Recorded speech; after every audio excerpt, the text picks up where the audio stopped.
여러분, 그동안 잘 지내셨습니까? 이동춘 교수입니다. 겨울이 성큼 다가온 것 느껴지네요. 어떻게 이런 날씨에는 건강에 유의해야 합니다. 건강하신지요? 또 잘 지내셨는지요? 모두 잘 지내셨다고 믿고 오늘 수업, 오늘 강의 시작하겠습니다.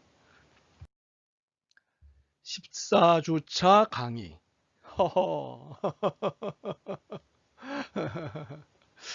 15주차가 한 학기 수업의 끝인데 14주차 강의가 됐으니 거의 끝까지 왔군요. 정말 여러분 수고 많이 하셨습니다. 아직 이번 강의와 다음 주 강의가 남아 있지만 그동안 최선을 다해 주신 여러분들께 감사를 드립니다. 감사와 함께 오늘 수업을 진행을 할 텐데 오늘 수업은 차이를 넘고 선을 넘는 통합신학적 평화 및 통일론이라고 하는 주제를 가지고 수업을 진행을 하겠습니다. 미국의 대선이 끝났습니다. 트럼프 측이 시비를 걸고 있기는 하지만 조 바이든 미국 행정부가 내년 1월 출범하는 것은 뭐 기정사실이 된 것 같습니다. 그렇게 되면 이제 우리 수업의 관심, 또 우리 한반도의 관심사인 북미 비핵화 협상은 어떻게 될까라고 하는 궁금증이 있어요. 아무래도 북미 비핵화 협상은 당분간 안개 속으로 빠져들 수밖에 없겠다 싶습니다.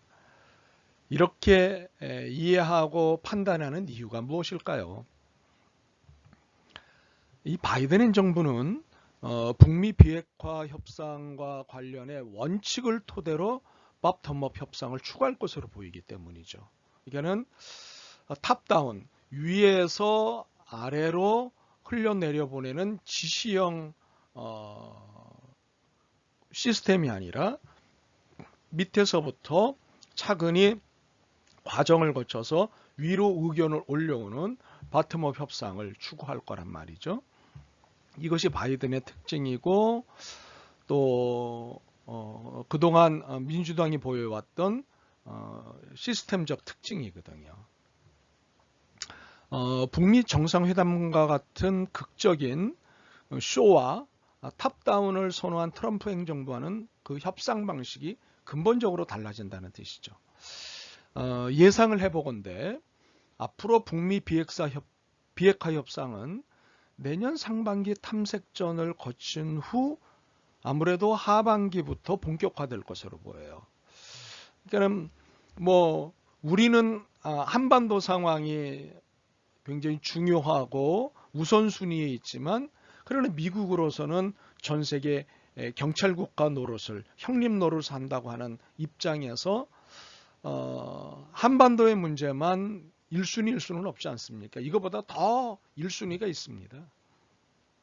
그렇기 때문에 그 수많은 새로운 정부가 구성이 되고 출범이 됐기 때문에 많은 것들을 정리를 하고 하반기에 본격적으로 대부분의 것들이 진행이 될 텐데 그런 상황 속에서 북미 비핵화 협상도 전반기 이후 하반기에 본격화될 것이다 라고 판단이 되어지는 거죠. 북한 핵 능력이 고도화된 만큼 오바마 행정부의 전략적 인내보다는 과거 클린턴 행정부의 페리 프로세스 같은 적극적 해결 방안이 나올 수도 있다는 전망이 나오고 있습니다. 지금 거론한 오바마 행정부, 클린턴 행정부 모두 민주당입니다. 조 바이든이 이제 민주당 쪽 사람이 아닙니까? 민주당 대통령입니다. 그래서 민주당이 그간 보여왔던 북미 비핵화 협상의 히스토리를 지금 끄집어내서 그래서 앞으로 민주당이 어떤 행보를 보일 것이냐, 특별히 조 바이든 행정부가 어떤 행보를 보일 것이냐라고 하는 것을 지금 추측을 하고 있는 거죠. 그래서 오바마 행정부에서는 전략적 인내라고 하는 프로그램을 진행을 시켰던 반면에 클린턴 행정부는 페리 프로세스 같은 적극적인 프로그램을 진행을 했습니다. 최근 이인영 통일부 장관이 정세현 민주평화통일자문위원회 부의장과 함께 페리 보고서 작성자인 윌리엄 페리 전 대북정책조정관과 화상회의를 했어요.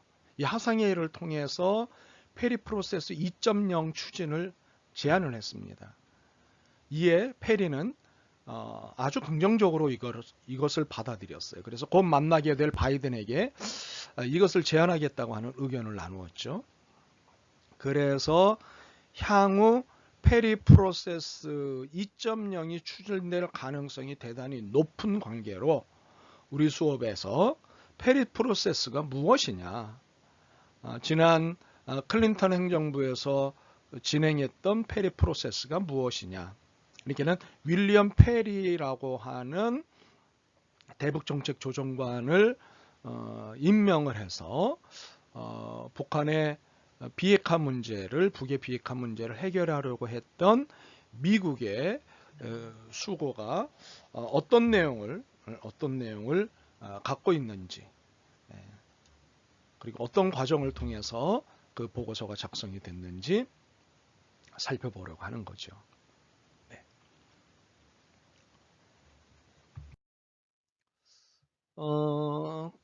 트럼프와는 달리 바이든 행정부에서는 보여주기식 쇼에 가까운 북미 정상회담은 보기 어려울 전망입니다. 바이든 당선인은 토론회에서 이런 얘기를 했습니다. 북한 비핵화에 대한 실질적인 성과를 북미 정상회담의 전제 조건으로 강조했어요. 거듭 강조했어요. 그것도. 그러니까 실무 차원에서 비핵화 프로세스 전반에 관한 구체적 합의나 핵 동결 등의 실질적 비핵화 조치가 없으면 직접 움직이지 않겠다는 의미로 북미 정상회담의 전제 조건을 내놓은 거죠. 네. 그러니까는 실질적인 조치가 없이는 직접 움직이지 않겠다는 의미로 그 발언을 한 겁니다. 트럼프는 두 차례 김정은 국무위원장과 회담을 했지요. 그렇지만 두루뭉술한 6월 12일 싱가포르 합의 외에 실질적인 비핵화에선 전혀 성과를 거두지 못했다는 비판을 받았어요. 이 같은 트럼프 대통령의 비핵화 협상 방식을 지속해서 비판해온 사람이 바이든 당선인이거든요. 그래서 바이든 당선인은 실무 협상에 힘을 실어줄 것으로 관측이 돼요. 그러면서 북한이 완전한 비핵화 의지를 다시 한번 드러내고 핵동결 정도로 신뢰를 쌓아야 바이든 행정부가 북미 정상회담에 나설 것이지만 바이든도 트럼프의 정상간 만남 자체는 괜찮은 시도로는 보고 있었을 거예요. 그렇게 판단할 거라고 또 사료되고요. 네. 앞으로 펼쳐질 이 북미 비핵화 협상은요, 아주 구체적인 싸움으로 흐를 전망입니다. 네, 디테일 싸움으로 흐를 전망이라는 거죠. 미국은 명확한 비핵화 최종 상태와 비핵화 시작점인 핵동결을, 북한은 유엔 대북 제재 완화를 각각 요구를 하면서 치열한 협상을 이어갈 것으로 보입니다. 네. 실질적인 조치 없이는 미국도 북한도 각각 움직이지 않을 거라고요. 그래서 아주 치열한 협상, 아주 디테일한 싸움으로 흐를 가능성이 높다, 그렇게 보여집니다. 문재인 정부는 비핵화 프로세스에서 북미가 각각 양보할 수 있고 원하는 사항들의 리스트를 가지고 양측을 조율하는 역할을 할 수 있을 거예요. 결국 협상은 북미를 중심축으로 남북미가, 남한, 북한, 미국이 상호작용하는 식으로 간다는 의미예요. 과거 북핵 육자회담과 같은 다자 포맷으로 회귀할 가능성은 낮아 보입니다. 아주 실질적이고 그리고 구체적인 그런 포맷, 남북미가 상호작용하는 식으로 당사자들이 가는 식으로 갈 것이다. 그렇게 판단되어지죠. 다시 말해서 북미, 한미, 남북, 양자간 세 채널이 함께 돌아갈 수밖에 없고요. 미국하고 중국의 경쟁 구도 속에서는 과거 6점 회담이 다시 성립되긴 매우 어려울 것으로 보여요. 그는 미국과 중국이 한 테이블에 앉는 게 쉽지 않다는 거죠. 분위기상으로. 네. 파트너가 바뀐 북한도 셈법이 복잡한 상황은 맞아요. 트럼프와 바이든은 성격이 각각 다르니까요. 그 스텝들도 성격이 각각 다르니까요. 그래서 북한도 트럼프가 당선이 될 경우와 조 바이든이 당선이 될 경우를 각각 셈법했을 거라고요. 그러나 트럼프는 이미 겪어본 바이기 때문에 어떻게 하면 되겠다 감이 잡혔을 텐데 조 바이든은 겪어보지 않았으니 아주 복잡한 상황이 돼 있을 거예요. 북한은 새롭게 들어설 바이든 행정부의 대북 정책 메시지에 촉각을 곤두세울 수밖에 없는 거죠. 그래서 메시지의 촉각을 곤두세우면서 탐색전에 나설 것으로 예상이 됩니다.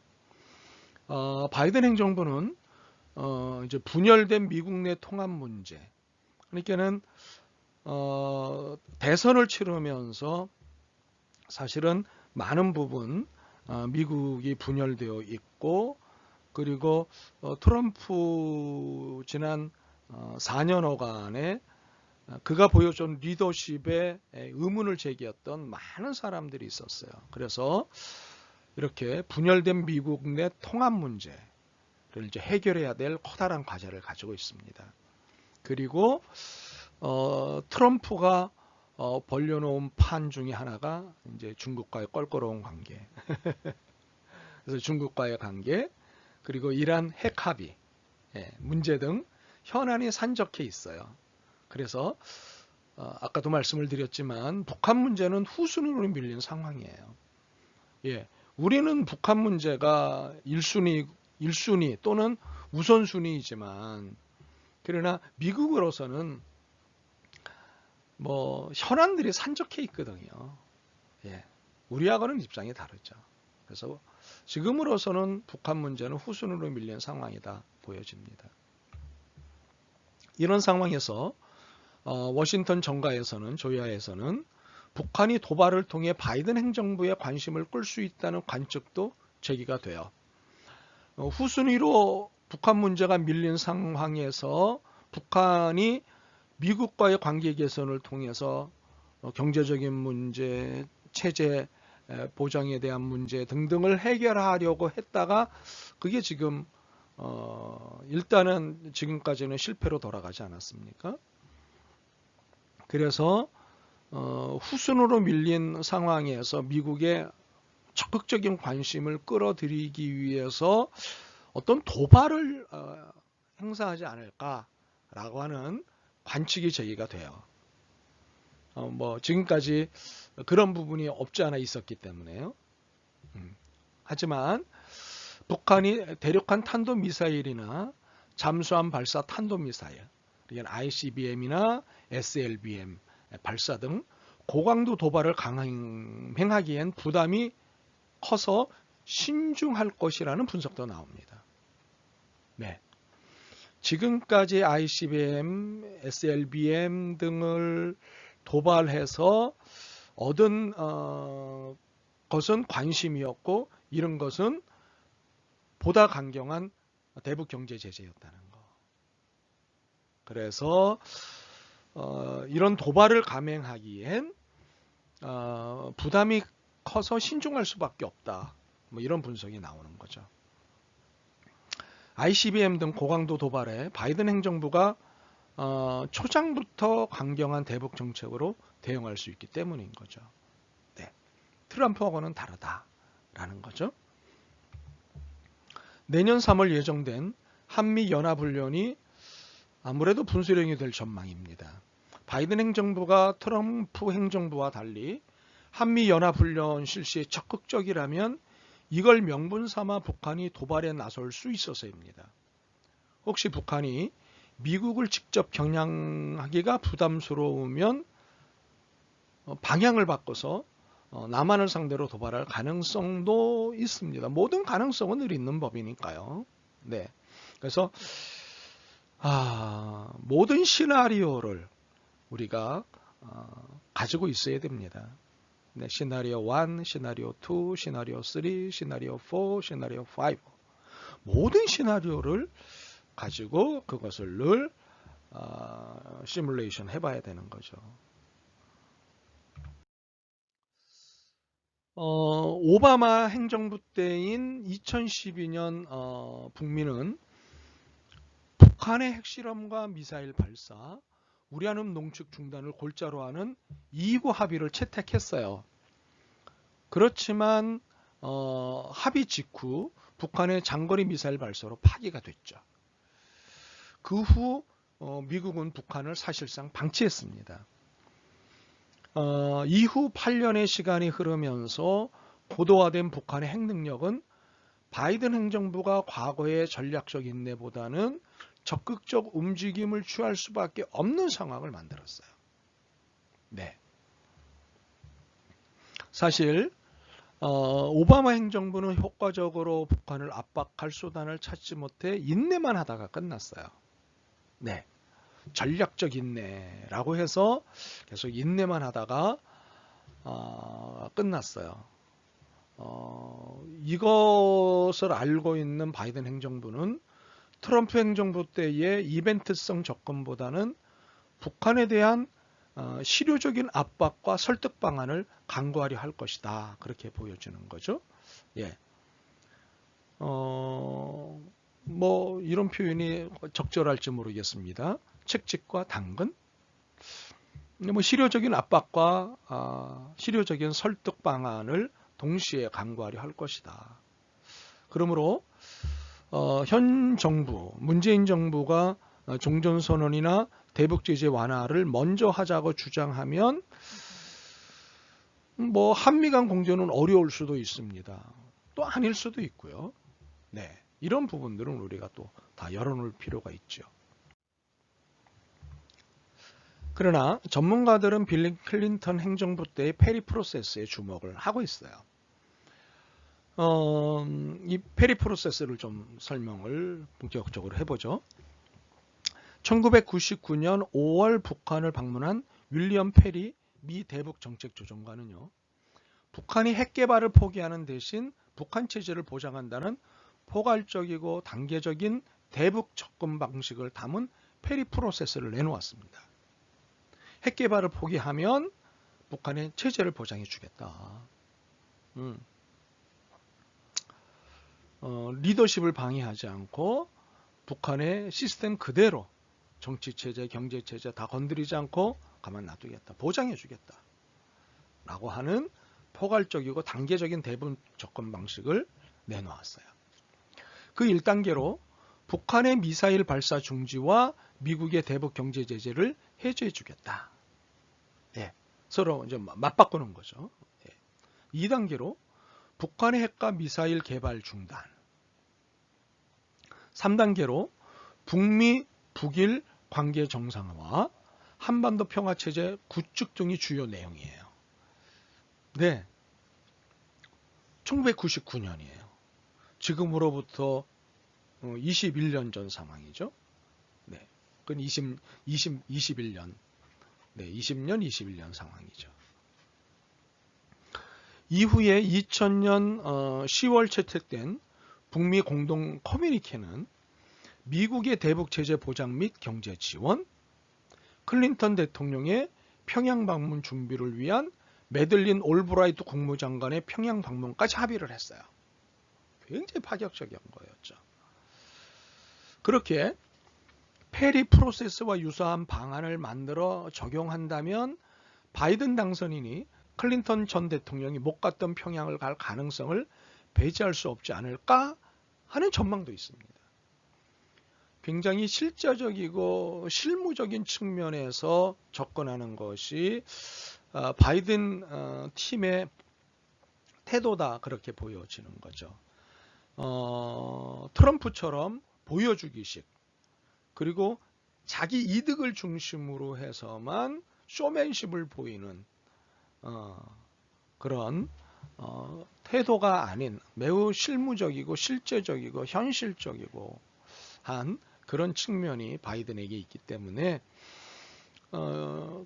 민주당 이전 대통령이었던 클린턴이 계획했던 그 부분을 뒤를 이어 실천할 가능성도 배제할 수는 없다 라고 하는 전망이죠.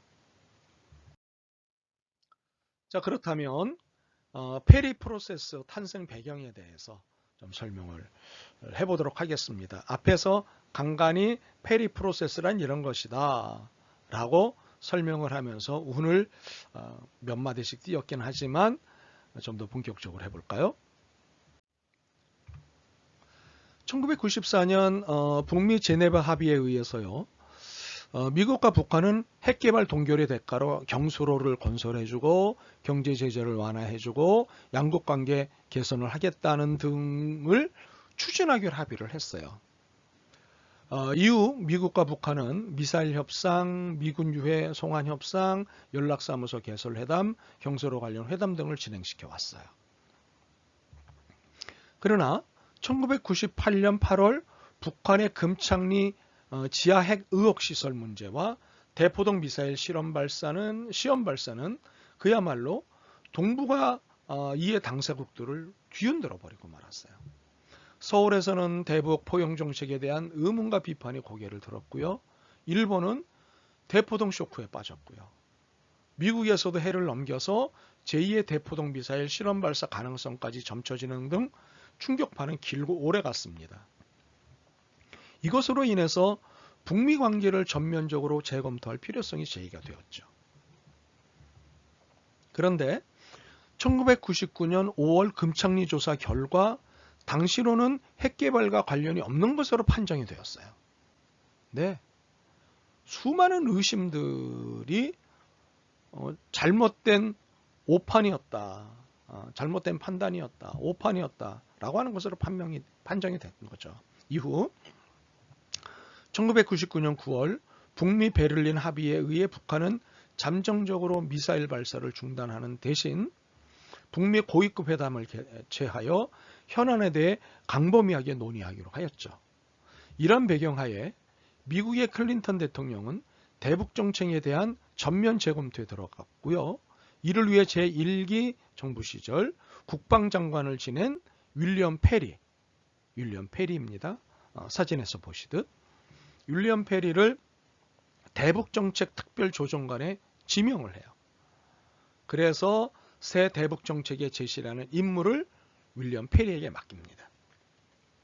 페리는 평양과 서울 방문 등 6개월 이상의 조사와 협의 끝에 성안을 해서 1999년 10월 클린턴 대통령에게 제출한 보고서가 페리 프로세스로 알려진 페리 보고서예요. 페리 프로세스라고도 얘기하고 페리 보고서라고도 얘기합니다. 네.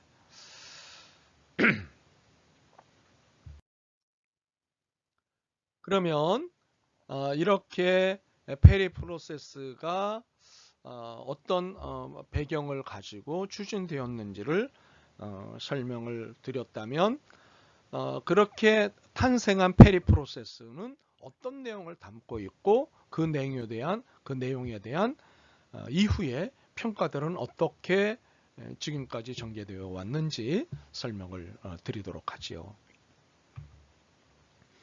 북미 제네바 합의를 비롯한 클린턴 행정부의 대북 포용 정책에 대해서 비판적 입장을 지녀온 미 의회는 대북 정책을 전반적으로 검토하기 위해서 한시적으로 대북 정책 조정관을 임명할 것을 건의하였고, 이를 받아들인 클린턴 대통령은 1998년 11월 전 국방부 장관인 윌리엄 페리를 대북 정책 조정관에 임명하였습니다. 앞에서도 설명한 걸 다시 한번 좀 더 설명을 드리는 검지요. 이 페리 대북 정책 조정관은 한국, 중국, 일본 등을 방문해서 대북 정책의 포괄적 구상에 관한 견해를 수렴합니다. 전문가들을 만나서 한국에 있는 전문가들, 중국에 있는 북한 전문가들, 일본에 있는 북한 전문가들을 등등등등을 만나서, 그리고 한반도 전문가들을 만나서 대북 정책의 포괄적 구상에 관한 견해를 수렴을 해요. 그리고 1999년 5월 25일부터 5월 28일까지 북한을 정격적으로 방문을 해서 북한 고위층을 면담을 합니다. 그리고 페리 구상의 기본 골격에 대한 북한 측의 의사를 타진을 했죠. 그리고 최종적으로 1999년 9월 15일 페리 보고서를 의회에 제출하였습니다. 페리 조정관은 10월 12일 미 상원 외교위원회 동아시아 태평양 소위원회에 대북정책 청문회에 출석을 합니다.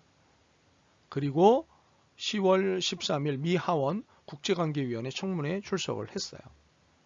페리 보고서는 정책권고안과 대북협상안으로 구성되어 있고요. 공표된 것은 정책권고안 부분이었습니다. 네. 이 페리 보고서는 작성 과정을 통해서 관계부처, 의회, 전문가 집단과 아주 긴밀한 협의를 거쳤다는 것인데, 이렇게 긴밀한 협의를 거쳤다는 점을 감안할 때 실질적으로 미 정부의 공식적 대북 정책이라고 할 수 있죠. 네. 어쩌면 이 페리 보고서 이후에 미국의 공식적인 대북 정책이 이것이지 않나 하는 판단이 들기도 합니다. 페리 보고서를 북한에 대한 인식, 전략, 단계적 목표, 정책 수단, 동맹국의 지지, 최악의 경우의 정책 대안 등을 중심으로 다음과 같이 분석할 수 있습니다. 첫째, 페리 보고서는 북한 체제가 존속할 수 있다는 가정에 근거해 있습니다. 네, 이게 굉장히 중요해요. 북한의 체제를 존속시켜 주겠다, 체제를 보장해 주겠다, 안전 보장을 해 주겠다라고 하는 전제하에서 북한하고 이야기를 한 내용이 있는 거죠. 그래서 북한의 구조적 문제가 해결되지는 않았지만 단기간 내에 북한이 붕괴할 조짐은 없다고 전제한 것이죠. 네, 단기간 내에 북한이 붕괴될 가능성이 있다라고 하는 것을 전제로 해서 작성된 리포트가 아니라는 거예요. 미국은 미국이 원하는 상태로 변화된 북한과 협상하기를 기대할 수 없으며 현재 상태의 북한과 협상할 수밖에 없다는 점을 인정한 거야. 굉장히 중요한 얘기예요. 예. 그러니까는 현재 상태의 북한과 협상할 수밖에 없다는 현실을 인정하고 그 현실 속에서 협상을 하자. 변화시켜 놓고 협상을 하겠다가 아니라 있는 그대로 두고 그 상황에서 협상을 하자. 예. 이것을 우리는 현실적이라고 볼 수 있지 않을까요? 더욱이 미국은 북한 체제의 내부 변화와 체제 전환을 기대하기 어렵다는 현실을 받아들였어요. 예. 바깥에서 이렇게 저렇게 손을 대고 유도하고 건드리고 하면 바뀔 것이다 라고 하는 태도들을 일각에서 가지고 있었지만 페리는 전문가들을 만나고 북한의 내부 사정을 쭉 들여다보면서 그건 아니다 라고 하는 현실을 받아들인 거죠. 이 점은 제네바 합의 시 미국이 북한의 붕괴를 가정하고 대북 협상을 했던 것과는 대조적이었다는 거죠. 네. 붕괴를 가정하고 협상을 하는 것과 있는 그대로 인정하고 협상하는 것, 이건 굉장히 다른 거죠. 네. 벌써 분위기와 느낌이 다른 거죠. 둘째, 페리 보고서는 현상 유지 정책, 북한 체제 붕괴 방안, 북한 개혁 방안, 경제적 보상 제공 방안 등을 배제하고 그 대신 포괄적이고 통합적 접근법. 네. Comprehensive and Integrated Approach. 포괄적 통합적 접근을 채택했다는 거죠. 현상 유지 정책이라고 하는 것은 대북 억지력과 제한적 포용 정책을 적용하여 제네바 합의에 의해 핵 동결을 유지하는 한편 미사일 문제를 북미 미사일 회담에서 해결하자는 방안이었어요. 그러나 북한이 미사일을 개발할 경우 제네바 합의에 대한 미국, 일본, 한국의 지지를 획득하기가 어려울 것입니다. 더욱이 북한이 제네바 합의를 파기하고 핵 동결을 중단할 경우 1994년 같은 핵위기가 재현될 가능성이 있는 거죠. 네. 북한 체제 붕괴 방안은요. 김정일 정권의 붕괴 촉진 방안입니다. 그러나 북한 사회에 대한 통제력과 조직적 반대 세력 부재 등을 감안해 볼 때 북한 체제 붕괴를 위해서는 오랜 시간이 소요된다고 하는 거예요. 그리고 그동안 북한은 핵미사일 개발을 추진할 가능성이 있고 그럴 경우 전쟁이 발발할 가능성이 있었다고 하는 거죠. 네. 북한 개혁 방안은 북한의 민주화와 시장개혁 촉진 방안입니다. 그러나 북한은 북한 개혁 방안을 북한 붕괴 방안과 동일시하고 협력하지 않습니다. 그리고 이 정책이 성공하기 위해서는 장기간의 시간이 필요하므로 북한이 그동안 핵미사일을 개발할 가능성이 있다고 이 리포트가 판단한 거예요. 경제적 보상을 제공하는 거래 방안은 북한이 미사일 포기에 대해 경제적 보상을 제공하는 방안입니다. 그러나 경제적 보상은 앞으로 북한의 공갈 정책을 유발하고 세계의 다른 나라들에게도 유사한 공갈 정책을 유발한다고 볼 수 있는 거죠. 더욱이 미 의회가 경제적 보상 방안을 당시에 반대를 했다고 하는 거죠. 네. 그리고 지금도 이 분위기는 또 여전합니다. 포괄적 통합적 방안이 그래서 유일한 대안이다라고 하는 거죠. 네, 그러니까는 현상 정책, 북한 체제 붕괴 방안, 북한 개혁 방안, 경제적 보상 제공 방안 등이 논의가 됐지만 이 모든 논의들을 배제하고 그 대신에 페리 보고서는 포괄적 통합적 접근법을 채택하였다고 하는 거죠. 이것만이 유일한 대안이라고 페리는 각국의 전문가들을 만나고 북한의 현실을 들여다보면서 이런 판단을 한 거죠. 이것은 북한의 핵미사일 개발, 동아시아의 냉전체제 등 안보 위협에 관한 모든 문제들을 망라했기 때문에 포괄적인 거예요. 또한 북한을 설득하기 위해서 정치적, 외교적, 군사적, 경제적 수단들을 총동원하기 때문에 통합적이라고 하는 거죠. 그리고 북한을 설득하기 위해 협상 전략과 북한의 거절 시 단호한 대응 조치를 총괄적으로 적용하기 때문에 통합적이라는 거죠. 왜 포괄적이고 왜 통합적 접근법인지 여러분 이해가 되셨으리라고 생각합니다. 셋째, 페리 보고서는 단기, 중기, 장기 목표를 지니고 있습니다. 그 안에 세 개의 목표를 정리를 했어요. 페리 보고서의 단기 목표는 북한의 미사일 재발사를 중단시키는 것입니다. 그리고 중기 목표는 북한의 핵 개발 계획을 중단시키고 북한의 미사일의 시험, 생산, 배치, 수출을 중단시키는 거예요. 그리고 장기 목표는 한반도의 안정과 장기적으로 동아시아 냉전 종식에 기여할 수 있는 환경을 조성하는 것이 페리 보고서의 단기, 중기, 장기 목표였다고 하는 것. 네. 아주 구체적으로 세밀하게 세우고 스텝 바이 스텝 한 걸음씩 한 걸음씩 단계적으로 가겠다라고 하는 목표를 현실적으로 세웠던 거죠. 네 번째로 페리 보고서는 북한의 호응에 상응하여 단계별로 다양한 정책 수단을 활용하고자 하였다고 하는 거죠. 단기, 중기, 장기 목표를 세우고 그리고 이것에 의해서 단계별로 진행을 하겠다고 하는 그런 전략이었던 거죠. 단계적으로 상호주의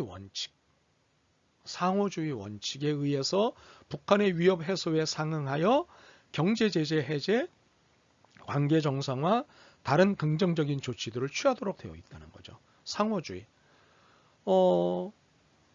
하나 주면 하나 받고, 하나 받으면 하나 주고, 이렇게 상호주의 원칙.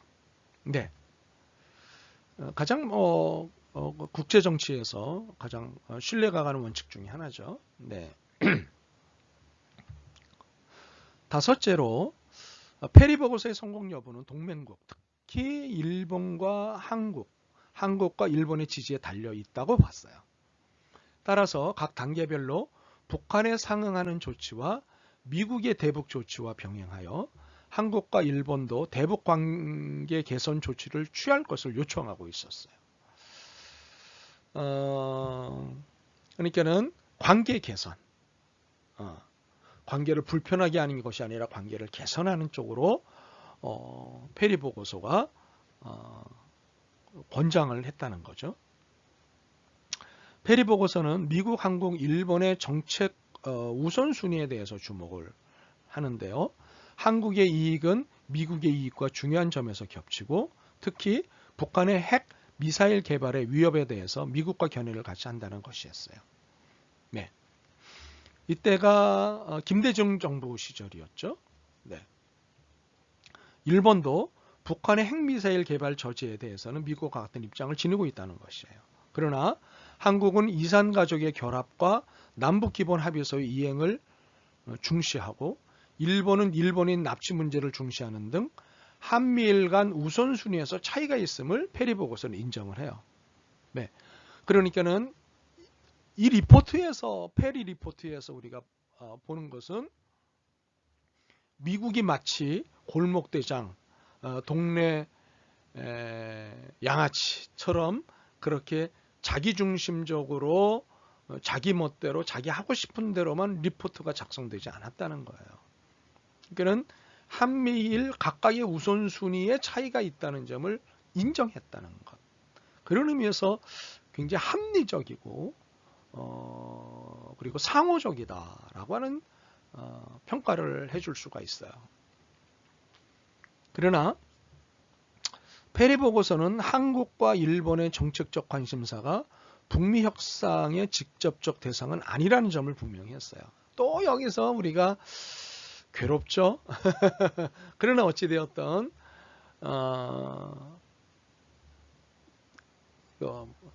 자신들과 차이가 있는 의견이 있다는 것을 인정했다는 것은 뭐 분명해요.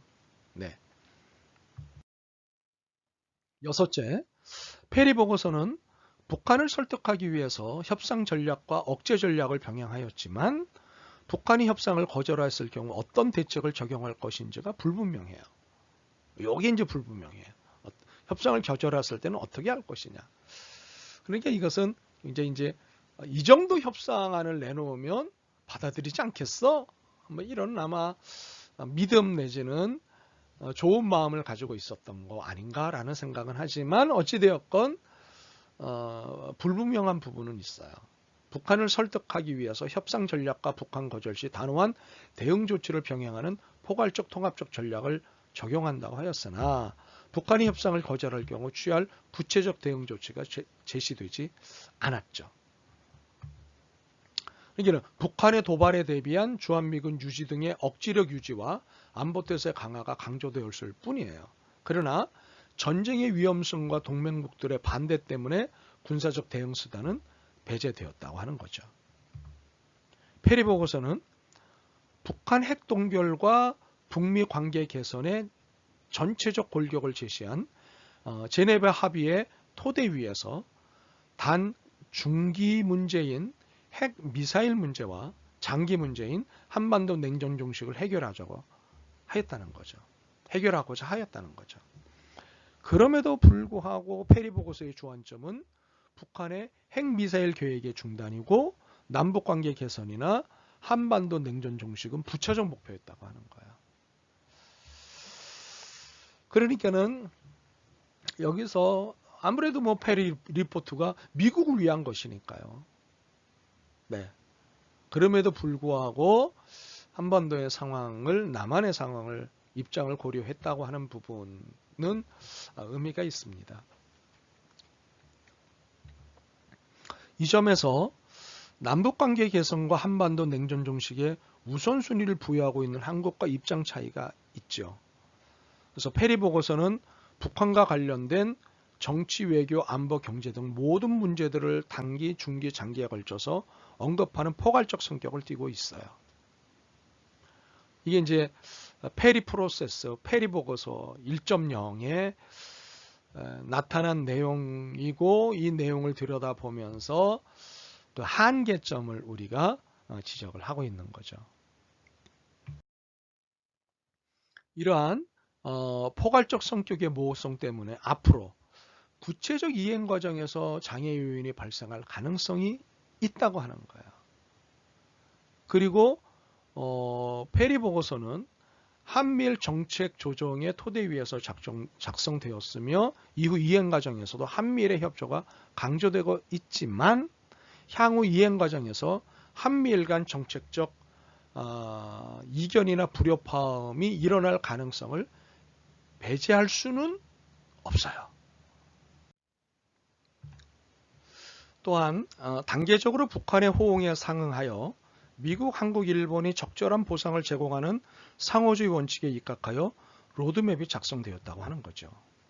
네, 적절한 보상을 제공하는 상호주의 원칙. 그러나 상호주의의 대상, 시기, 보상 규모 등에 대해 합의를 도출하기가 쉽지 않을 거예요. 네.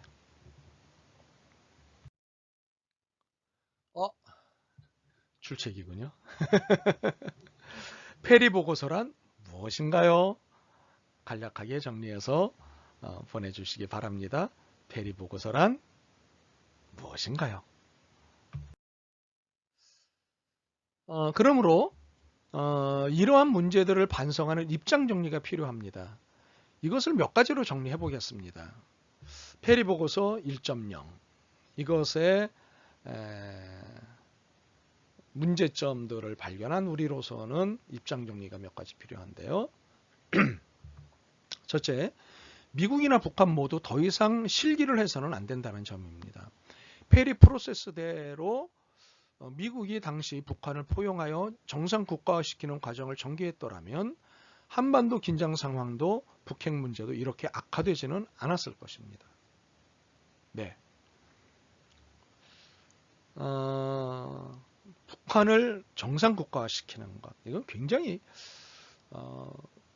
필요하고, 그리고 오히려 장기적으로 북한의 정의로운 변화를 유도해내는데 너무나 좋은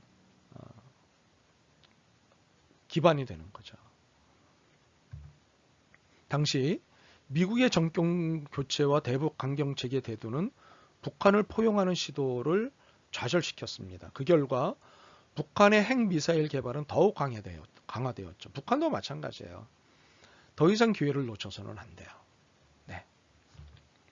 그간 협상 과정에서 보여준 북한의 대미 불신, 복미 복남 정책, 살라미 전술 등은 협상의 진전을 좌절시켜 왔어요. 북한이 우리의 진정성과 중재력을 신뢰하고 미국과 진지한 협상을 전개했더라면 하는 아쉬움이 남아요. 어느 누구의 잘잘못을 가리는 것은 이제는 무의미하죠. 북한의 핵 능력이 최고조에 이른 상황에서 북미 간의 대화가 계속 이어지고 있는 점은 뭐 그런 점에서 한편으로는 다행스럽다고 봅니다.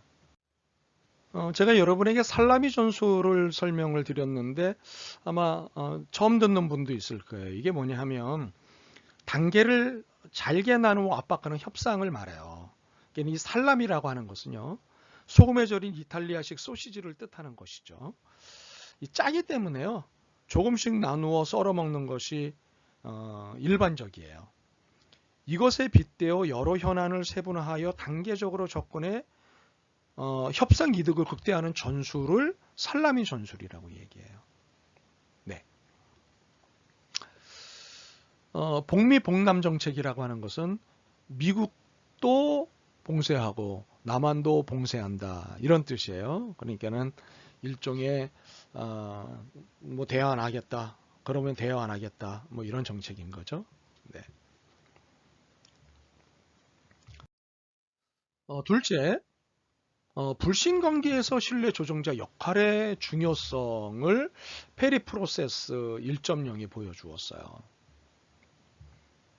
페리 프로세스는 미국 내 대북 정책 조정의 산물입니다. 미국 의회는 1994년 북폭론을 주장한 강경파인 페리 전 국방장관을 조정관으로 임명하였어요. 당시 페리 조정관을 설득하여 관여와 포용책을 기반으로 하는 프로세스를 만들어낸 것은 김대중 정부의 역할이 큽니다. 이게 무슨 소리냐면, 원래 윌리엄 페리는 강경파였어요. 그래서 북한을 폭격해서 쑥대밭을 만들자, 이런 아주 강경한 주장을 하는 사람이었어요. 네. 군인 출신도 아니면서 뭐 미국은 국방장관이 뭐 민간인 출신들도 하니까요. 네. 그래서 이렇게 강경파인 윌리엄 페리 전 국방장관을 정말 그가 가지고 있던 대북 인식을 바꾸게 한 분이 누구냐면 김대중 정부예요. 김대중 대통령인데 이 당시에 이제 그 통일부 장관이었던 당시 통일부 장관이었던 임동원 장관과 그 윌리엄 페리가 만나서 대화를 나누면서 페리가 많은 도움을 받은 거죠. 그래서 이런 얘기도 있습니다. 페리가 이 레포트는 내 이름으로 나갔지만 사실은 임동원 리포트라고 해도 과언이 아니다, 뭐 이런 얘기도 했다는 얘기를 전해 들었습니다. 이처럼 김대중 정부의 역할이 컸다라고 하는 것이죠. 북핵 위기와 긴장 고조라는 사활적 이해관계에서 우리 정부가 할 수 있는 일이 무엇인지 분명하게 보여주는 대목입니다. 그러니까 2018년 한반도의 변화는 우리 정부의 주도력이 빛을 발휘한 일이었어요. 평창 동계올림픽을 통해 북한을 대화의 장으로 끌어들였죠. 4.27 판문점 정상회담을 통해 6.12 북미 정상회담을 견인했죠. 9.19 평양 공동선언은 교착된 북미 협상의 재개를 이끌었다고요. 정상회담에서 북핵 문제를 직접 다뤘고 군사 분야 합의를 통해 남북 간의 사실상 종전선언을 이끌어낸 것과 마찬가지 분위기였다고요. 네, 충분히 우리는 최선을 다해서 우리의 걸음을 주도해 나갈 수 있다고요. 네. 마지막으로 정권 변동, 정치적 변화에 따라 대북 정책이 변화하는 것을 경계해야 된다고 하는 거죠. 정권이 바뀔 때마다 대북 정책이 바뀌고 정치적 분위기가 달라지면 대북 정책이 바뀌고 하는 것을 우리는 경계해야 해요. 이게 지속적으로 가야 돼요. 제가 뭐 수업 중간중간에 독일 통일의 경우를 말씀드렸지만, 정권이 바뀌더라도 대북 그러니까는 동독에 대한 정책, 통일 정책이 바뀌지 않았다고요. 서독에서의 통일 정책은 정권이 바뀌더라도 바뀌지 않고 계속 그것의 흐름을 이어갔다고요. 근데 우리는 정권이 바뀌면 바뀌는 대로, 정치적 분위기가 바뀌면 바뀌는 대로 대북 정책이 바뀌어요. 우리는 이것을 경계해야 돼요. 지금까지 트럼프 대통령의 주도에 의해 북미 대화가 전개되었어요. 미국 조야에서는 아직도 대북 접근에 대한 찬반론이 있습니다. 이것은 우리도 마찬가지죠. 한반도에서 전개되고 있는 이러한 거대한 흐름이 되돌려지지 않아야 해요. 미의회를 설득할 수 있는 새로운 페리 프로세스와 같은 확고한 로드맵이 있어야 합니다. 그래서 페리 프로세스 2.0이 필요하다고 이야기를 하는 거예요. 종전선언과 같은 단계적인 진전이 있어야 하고 남북 합의의 국회 비준도 필요합니다. 지금의 조 바이든 행정부의 분위기로 봐서는 종전선언을 우리가 한다고 할 때 굉장히 강경한 반응을 보일 가능성도 있지만 페리 프로세스를 함께 했던 역사적인 경험이 양국 간에 있는 한 이것이 또 다른 반전을 가져올 수도 있다. 네. 또 다른 진보의 분위기를 가져올 수도 있다. 그렇게 판단을 하는 거죠. 저는요. 남북 합의의 국회 비준도 필요해요. 또한 이러한 변화를 수용하고 힘을 보태는 대승적인 자세가 필요하다라고 보는 거죠. 당리당략과 이해관계에 따라 지금까지의 노력이 다시 원점으로 돌아가는 과거의 오류를 반복해서는 안 돼요. 북핵 협상은 정말 많은 시간과 인내가 필요해요. 그렇지만 때를 거슬러서는 안 돼요. 이때다 하면 과감하게 일을 저질러야 돼요. 예, 때를 놓치면 안 되죠. 예, 낚시에서 딱 그 포인트 잡아채야 돼요. 예, 그 때를 놓치면 물고기 놓칩니다. 낚시 해보신 분들은 잘 아실 거예요. 낚시를 잘 못하는 저도 압니다. 페리 전 조정관은 언론 인터뷰를 통해 이런 얘기를 했어요. 1990년대 말 북핵 해결 기회를 놓쳐서 매우 아쉽다. 그때로 회귀할 수 있다면 클린턴 행정부가 끝나기 전에 모든 협의를 마쳤을 것이라고 페리 전 조정관이 회고를 했어요. 네, 때가 굉장히 중요해요. 때를 놓치지 않았으면 좋겠어요. 그런 의미에서 페리 프로세스 2.0 진행됐으면 좋겠다 싶어요. 그러므로 옳다고 판단해서 정한 것이라면 인내심을 갖고 꾸준히 추진하는 태도가 필요하다. 그렇게 판단됩니다. 자, 오늘 또 하나의 주제인 거울 보기, 거울 앞에서 마주보고 변화하기라고 하는 주제를 가지고 설명을 드리겠습니다. 북한의 체제 전환과 정의라고 하는 이 과목이 북한이 그들의 체제가 변화되면 좋겠다라고 하는 소망을 가지고 있는데 그 변화가 정의로운 관점에서 변화가 됐으면 좋겠다. 그러면 남한으로서는 어떻게 돕고 교회로서는 어떻게 그 부분을 돕고 유도할 수가 있겠느냐라고 할 때 거울 보기라고 하는 개념을 제안하자고 하는 것이죠. 한반도의 현실은 분산 상태이죠. 두 개의 코리아입니다. 두 개의 코리아는 서로 아픈 과거를 지니고 있죠. 분단 75년의 시간만큼 아픔의 역사는 크고 깊습니다. 게다가 상대적 상태이지만 대칭적이지는 않습니다. 비대칭적이잖아요. 그렇죠? 경제적으로도 비대칭적이고, 네. 인권에 있어서도 비대칭적이고, 민주주의에서도 비대칭적이라고요. 대칭적이지 않다 함은 남과 북의 경제적 격차는 견주기 어려울 정도로 벌어졌고 인권과 민주주의 역시 비교하기 어렵기 때문이죠.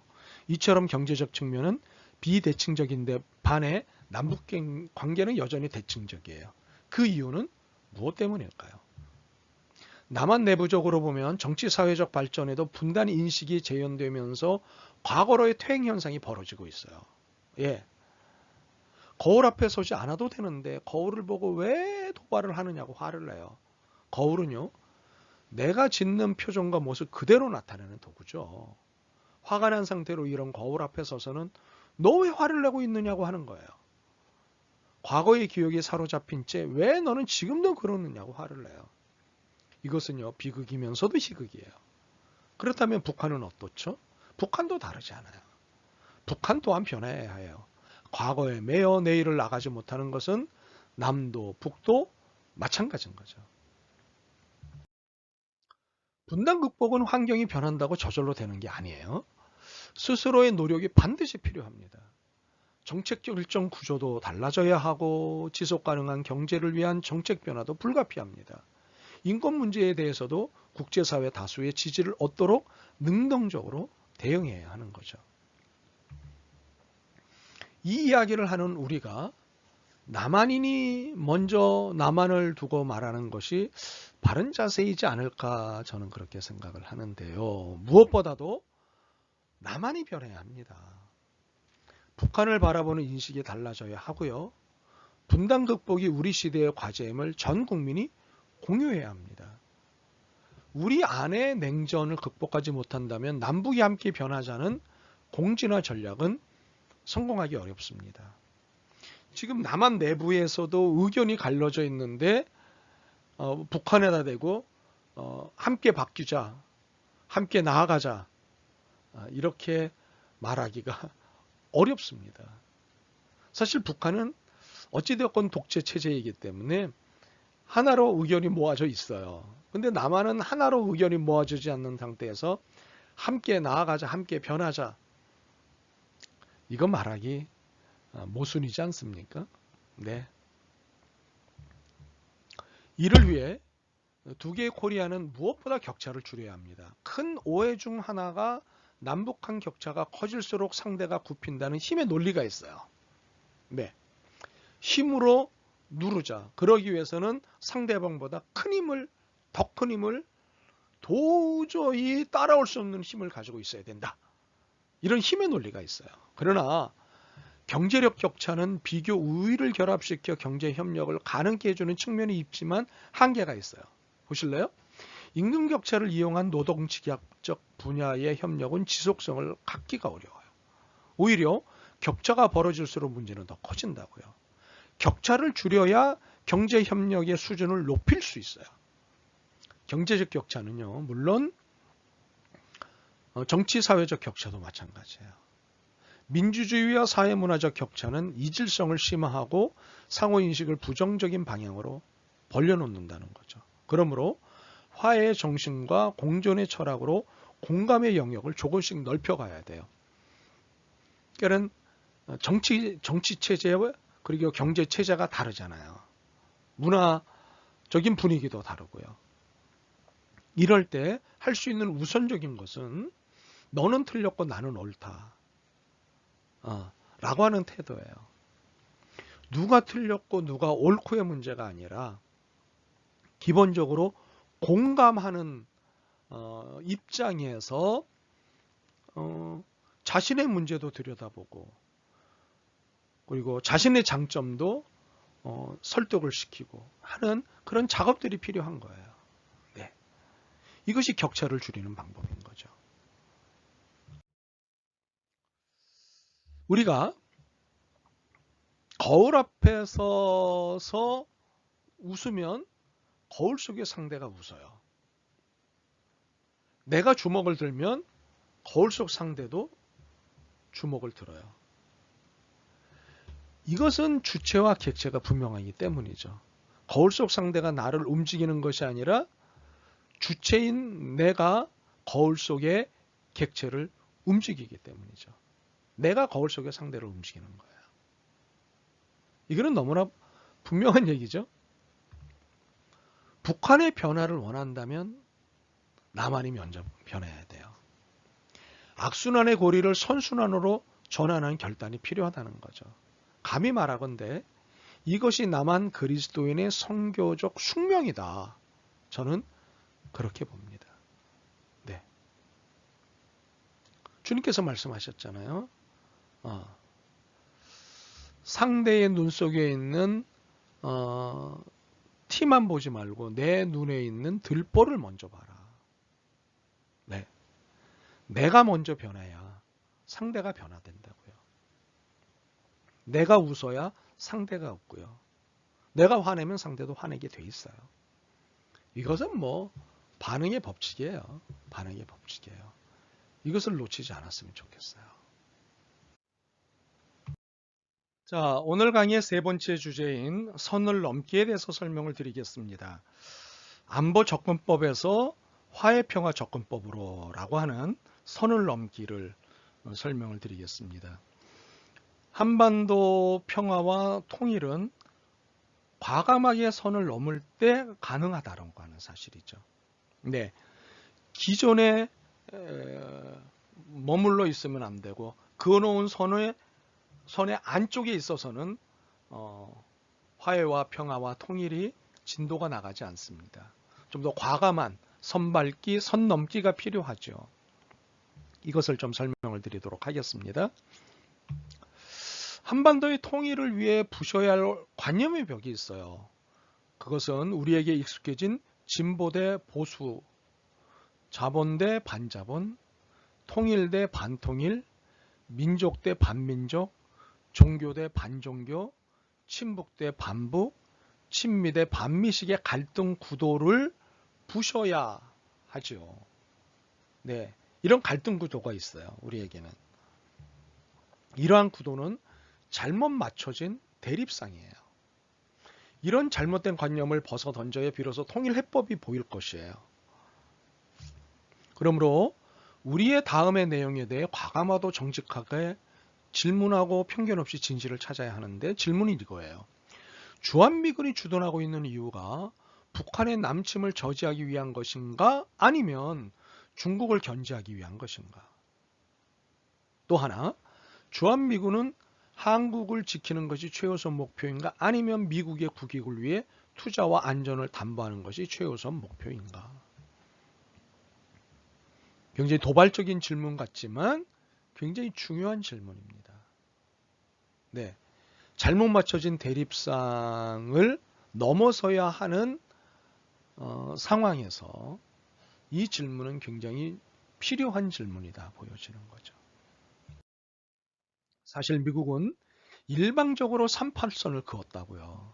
그렇게 그어 놓고 한반도 분단을 초래했지만 빈말이라도 사과를 한 적이 단 한 번도 없습니다. 또한 제네바 합의를 일방적으로 파기를 했다고요.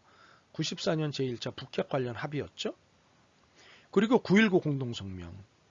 그러니까는 2005년 북핵 관련 합의를 미국이 일방적으로 휴지 조각으로 만들어 놨어요. 그러면서도 유감 표명 한번 제대로 하지 않았다는 거예요.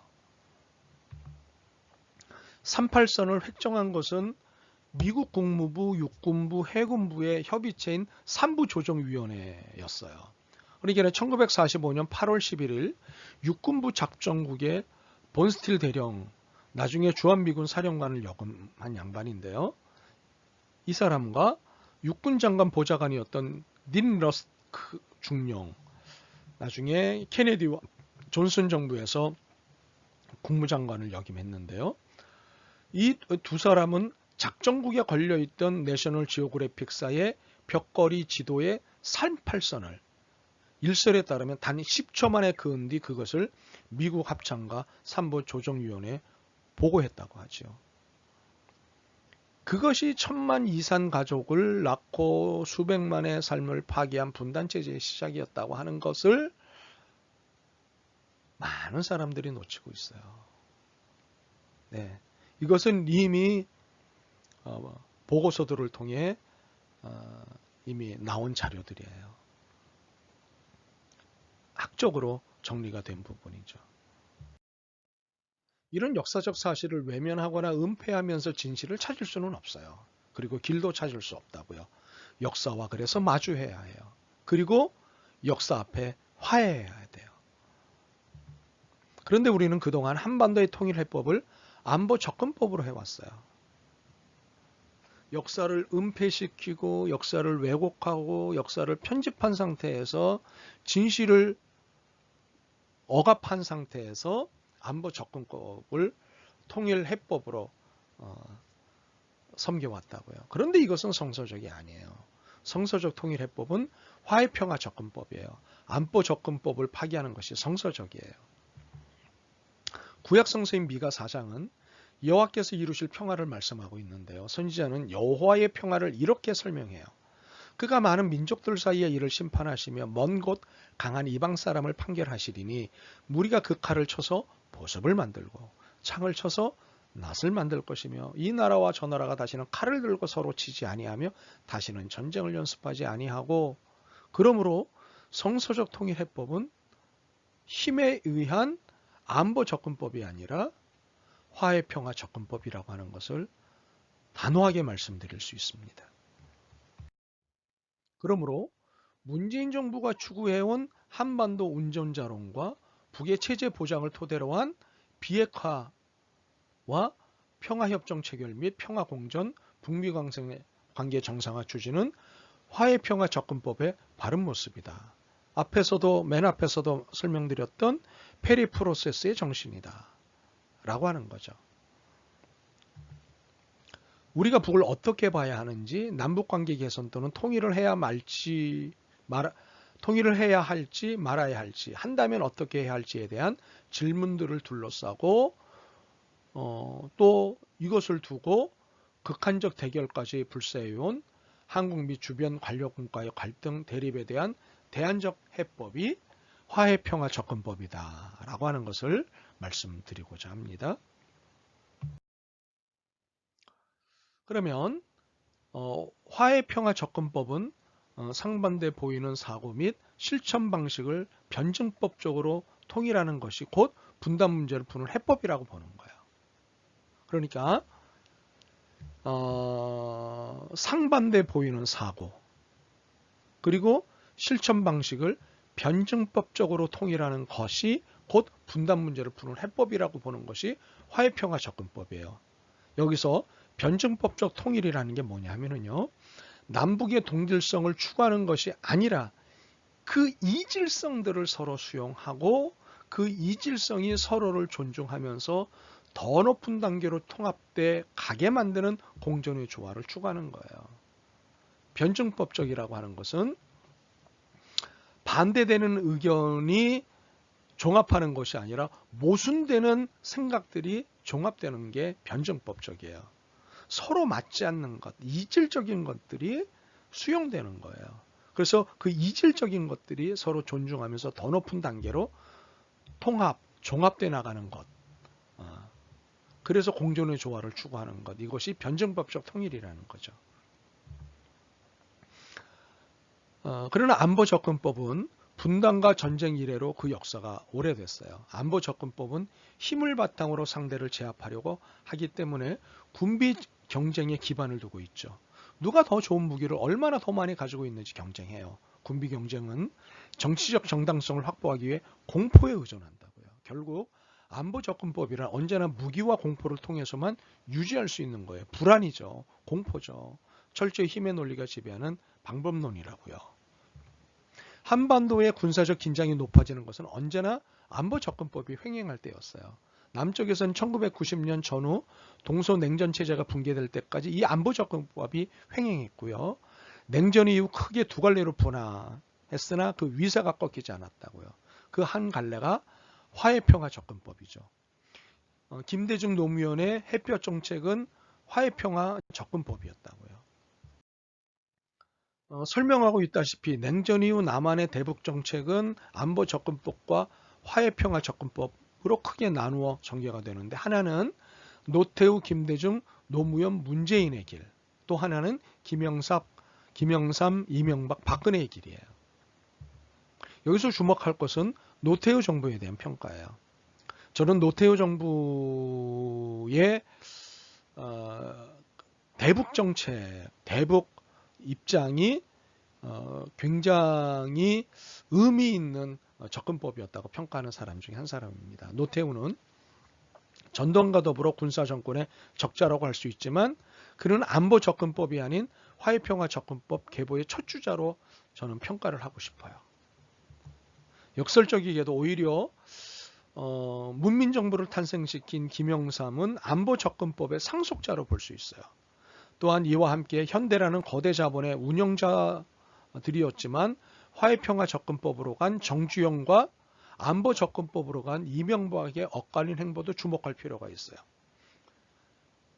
같은 현대 패밀리지만 500마리의 소떼를 끌고 북으로 간 정주영에 의해 열린 금강산 관광, 개성공단 건설은 화해평화 접근법의 중대한 실천 행위인 반면 집권 뒤에 그 모든 길을 철저히 차단하고 안보 접근법으로 되돌아가 버린 이명박은 김대중 노무현 정권 10년의 화해평화 접근법 성과를 일거에 붕괴시킨 당사자예요.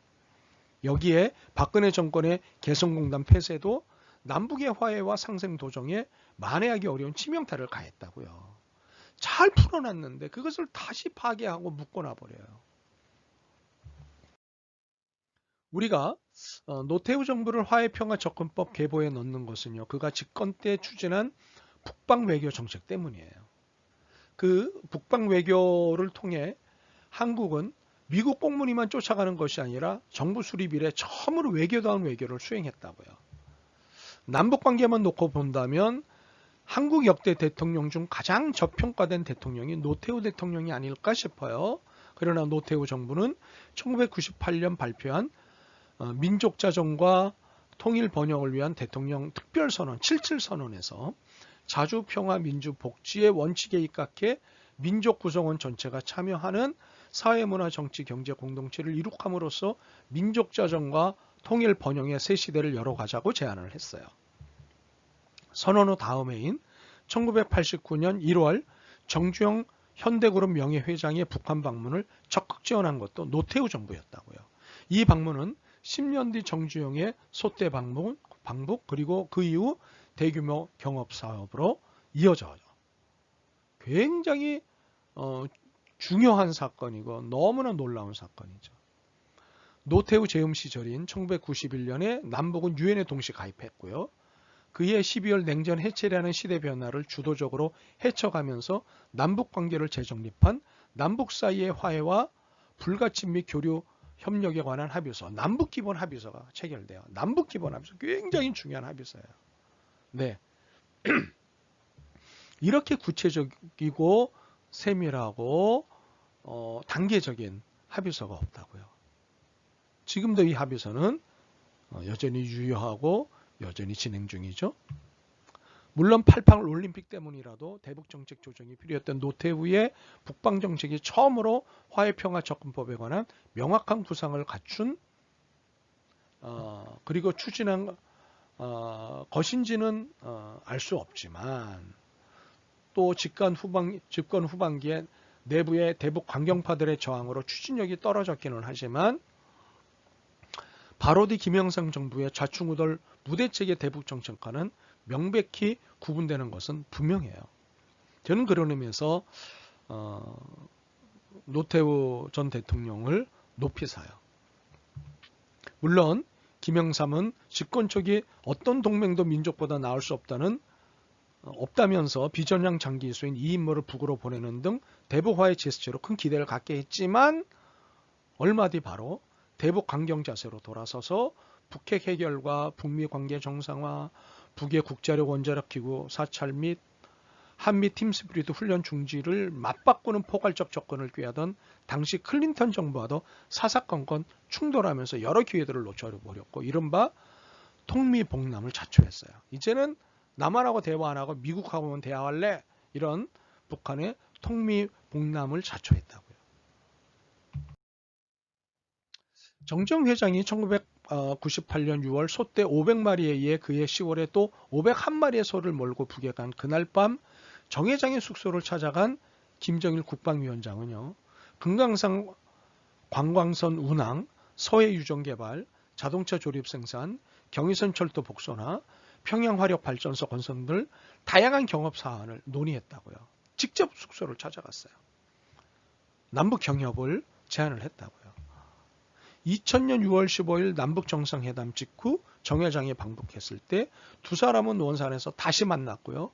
거기서 김 국방위원장이 산업공단 후보로 개성을 제시해요. 김 위원장과 정 회장은 개성공단을 구상할 때부터 개성공단을 장차 통일의 시발지로 나아가 장래 통일의 도읍지로 만든다는 명확한 생각을 갖고 있었다고요. 패포가 맞았어요. 두 사람이요. 2002년에 현대아산과 북쪽이 합의한 당초 계획은 개성공단을 1단계로 100만 평, 2단계로 250만 평, 3단계로 2천만 평까지 확장한다는 것이었어요. 계획대로라면 2011년에 인구 100만 명 정도가 거주하는 1200만 평의 신도시와 800만 평의 산업단지가 새로 생기게 되어 있었다고요. 남한의 자본과 기술, 북한의 땅과 노동력이 창출해낸 통일로 가는 거대 평화시가 될 수 있었던 거예요. 이를 위해 김 위원장은 군사요충지인 그곳 부대를 10에서 15km 후방으로 이동시키는 파격적인 조치까지 취했어요. 이거는 북한으로서는 그동안 상상할 수 없었던 일을 파격적으로 한 거예요. 이 정도까지 함께 하고 싶어 했다고요. 이를 2007년 10월 4일 14 남북정상회담 공동선언 때 합의한 서해평화협력특별지구 구상과 연결하면 중단기적으로 분단과 대결의 최전선을 화해와 공생, 통합의 교두보 내지 중심지로 만들겠다는 원대한 구상이 돼요. 서해특별지대는요. 해주 특구를 개발해 인천과 해주를 잇는 항로를 열고 분쟁의 최전선이던 서해를 공동어로 자유항행 해역으로 만든다는 구상이었다고요. 그렇게 되면 장차 개성공단과 해주 특구, 인천을 잇는 삼각 경계지대를 일종의 통일특구, 통일특별자치구역으로 만들 수 있다고요. 이것은 두만강 유역의 북중로 경계지역인 나선특별시, 신의주 쪽 압록강하고 항군평과 비단섬 특구와 더불어 중국의 개혁개방을 선도했던 선전 상하이 특구와 같은 역할을 할 수 있을 것으로 보이죠. 또 그렇게 되면 한반도 남북이 온전히 동서남아시아와 유럽 끝까지 이어지는 유라시아 대륙 전체와 육로로 연결되면서 동서남북의 바다와 분단의 장벽으로 에워싸인 고립된 섬인 남쪽과 한반도 전체의 지정학적 지위가 근본적으로 바뀌는 결정적 계기가 마련될 수 있다고요.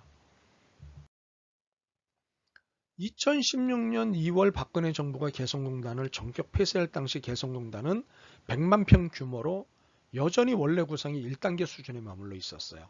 그때쯤 70만 노동자 고용을 목표로 했던 북의 계획에도 턱없이 못 미쳤어요. 그럼에도 개성공단은 나름 큰 성공을 거두었어요. 입주 기업은 2005년 18개사에서 2015년에 125개사로 북 고용 노동자는 같은 기간 6,013명에서 54,988명으로 늘었고요. 생산액도 1,491만 달러에서 5억 6,330만 달러로 어마어마하게 증가했다고요.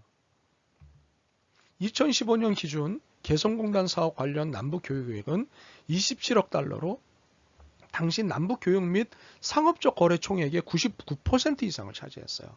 북도 큰 이익을 얻었지만 남쪽도 이익을 얻었는데 오히려 북쪽보다 더 큰 이익을 얻었어요.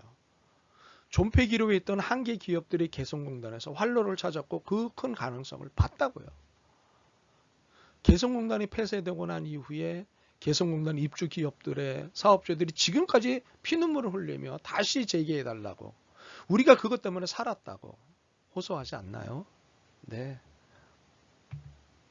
남북의 그 통일 연습은 문제도 많았고 그 과정은 순조롭지는 않았지만요.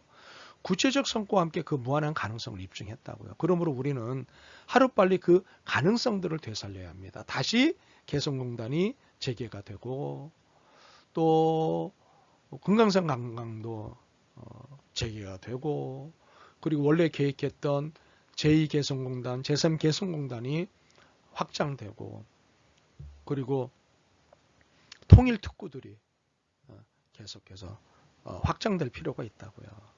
한 걸음씩 한 걸음씩 그렇게 가는 거예요. 네. 안보접근법 집착이 부른 남북대결과 전쟁 이유는 결과적으로 북의 핵개발까지 조장했고요. 그것은 미국 군산복합체를 번성케 할 마중물이 되었다는 사실이에요. 이걸 놓쳐서는 안 돼요. 스웨덴에 있는 스톡홀름 국제평화 연구소에서 매년 보고서를 내놓는데 2018년 한 해 한국의 무기 구매액 중 6,279억이 미국산 무기 구매에 쓰였어요. 한국은 미국산 무기 수입 세계 4위국이에요. 어떤 면에서 한미합동공사훈련은 이런 미국의 신무기들을 선보여 구매를 촉진하는 세계 전시사 중 하나라고 볼 수 있어요. 네. 한국을 공경에 빠뜨린 사드 배치 사태를 야기한 미국의 미사일 방어체제 추진도 북핵 미사일 개발을 주요 명분의 하나로 삼고 있지만 미국은 북의 핵미사일을 실질적 위협으로 여기진 않아요. 이건 사실이에요.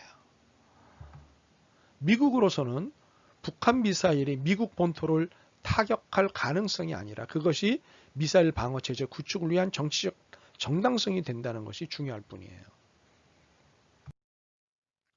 자, 두 번째 출첵이에요. 우리 수요에서 말하는 선을 넘기란 무슨 뜻인가요? 설명을 해드렸습니다. 간단히 설명해 주세요. 이런 상상을 해봅니다. 6.15 남북 정상회담 뒤 북의 조명수 차수가 워싱턴에 가고 메릴린 올브라이트 미국 국무장관이 평양을 찾아간 2000년의 북미 간의 접근이 좀 더 빨리 일어나고 또 그 뒤에 조지 부시 공화당 정권 등장으로 북미 정상 대화가 무산되지 않았다면 그리고 2007년에 14합의가 이행되었다면 지금쯤 우리는 평양 또는 백두산, 금강산, 묘양산으로 가는 휴가여행 기차표나 멀리 파리, 런던, 마드리드행 기차표까지 서울역이나 광주역, 부산역에서 끊어 타고 가는 시대를 살고 있을지도 모른다고 하는 거죠. 막대할 거라던 통일 비용도 막대한 수익을 올리는 북의 자원 및 인프라에 대한 투자 개념으로 바뀌어 남북이 상생하는 블루오션이 되고 남쪽 기업들의 출구가 되었을지도 모른다고 하는 상상이죠. 이런 일들을 생각하면 늘 아쉽고 답답합니다. 북한의 그동안 행적으로 미뤄 북한을 믿을 수 없다고 말하곤 합니다. 그런 측면이 있죠. 하지만 신뢰가 있어야 친구가 될 수 있다고 한다면 세상에 친구를 사귈 수 있는 사람은 아무도 없을 것입니다. 그것은 순서가 뒤바뀐 거예요. 신뢰라는 것은요, 대화의 전제 조건이 아니라 대화의 결과이기 때문이죠. 신뢰는 쌓아가는 것이지 신뢰를 조건으로 대화가 되는 건 아니거든요. 네, 만나서 대화하다 보면 신뢰가 쌓이고 그 쌓은 신뢰를 바탕으로 대화가 무르익어 가는 거죠. 무르익어 가는 대화 속에 신뢰는 더 깊어지고요. 그러므로 화해평화접근법 실현은 한반도만이 아니라 테러리즘 공포와 군사적 긴장으로 신음하는 세계의 희망의 근거가 될 수 있지 않겠나 싶어요. 아무리 여러 말이 있어도 평화는 힘의 사용이 아닌 평화적 화해를 통해서만 올 수 있습니다. 통일은 당연히 이 과정을 거쳐야 합니다. 그리고 이것으로 북한의 정의로운 변화를 유도할 수 있습니다. 이것이 성서의 답이고 그리스도의 답입니다. 저는 그렇게 믿습니다. 레포트를 내드리겠습니다. 오늘의 레포트 주제는 지난 역사 속에서 보여주었던 안보 접근법과 화해평화 접근법을 정리하시고요. 이 두 접근법에 대한 자신의 생각을 정리해 보십시오. 네, 자신의 고집이 아니라 무엇이 성서적이고 무엇이 그리스도적인가를 고민하면서 자신의 생각을 정리해 주시면 좋겠습니다. 12월 3일 목요일 24시까지 다음 이메일 주소로 A4 용지 1페이지 분량으로 해서 레포트를 작성해 보내주시길 바랍니다. 아무리 여러 말이 있어도요, 평화는 힘의 사용이 아닌 평화주의적 화해를 통해서만 올 수 있습니다. 이것만이 성서의 답이고 그리스도의 답입니다. 다시 한번 강조하겠습니다. 이것만이 성서의 답이고 그리스도의 답입니다. 오늘도 수고 많이 하셨습니다. 14수차 강의 3개의 주제를 다루었습니다. 만만치 않은 내용이었지만 늘 그러셨다시피 오늘도 최선을 다해 주셔서 고맙습니다. 이제 다음번 강의는 마지막 강의입니다. 여러분들이 보내주신 각각 2개의 질문들을 모아서 준비를 잘해서 여러분들의 진지한 질문에 성실한 답변을 하도록 하겠습니다. 다음 시간에 뵐 때까지 안녕.